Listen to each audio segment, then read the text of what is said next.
उधर BJP leader RS Pathania ने कहा कि पार्टी के लीडर ने इलेक्शन कमीशन के नुमाइंदों से मुलाकात की है। उन्होंने कहा कि यह इलेक्शन कमीशन का दायरे इख्तियार है और वो बेहतर जानते हैं। उन्होंने कहा कि हमने इलेक्शन कमीशन के नुमाइंदों से कहा है कि इंतखाबात 30 सितंबर से पहले मुकम्मल कर लिए जाएं। इत्तेहाद के बारे में पठानिया ने कहा कि हाईकमान फैसला करेगी कि हम इत्तेहाद में आएंगे या अकेले लड़ेंगे, लेकिन जहां तक मुझे मालूम है बीजेपी अकेले ही इलेक्शन लड़ेगी।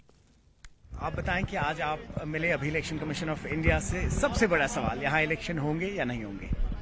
देखें, इलेक्शन करना या ना करना ये इलेक्शन कमीशन ऑफ इंडिया जो अपने आप में एक इंडिपेंडेंट अथॉरिटी, ये उनका एक डोमेन है। भारतीय जनता पार्टी सिर्फ जम्मू कश्मीर में नहीं, हर जगह डेमोक्रेसी की प्रजातंत्र भारतीय जनता पार्टी का एक मूल मंत्र है, भारतीय जनता पार्टी की विचारधारा का एक बेसिक है।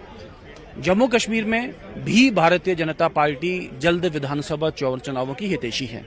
आज भी इलेक्शन कमीशन को कहा गया कि जैसा कि सरकार ने अप्राइज किया है सुप्रीम कोर्ट में और कि वर्ष 2024 में चुनाव होने चाहिए और इलेक्शन कमीशन ऑफ इंडिया भी उसी तैयारियों में लगा है। हमने कहा कि 30 सितंबर से पहले जम्मू कश्मीर में विधानसभा चुनाव कंक्लूड किए जाएं, नॉट प्रोसेस शुरू की जाए, 30 सितंबर से पहले कंक्लूड किया जाए।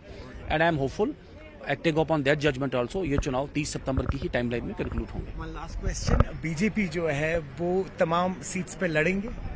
भारतीय जनता पार्टी गठबंधन में लड़ेगी कि नहीं लड़ेगी, ये एक एप्रोप्रिएट लेवल पे जिसे कहते हैं दिल्ली में देखा जाएगा।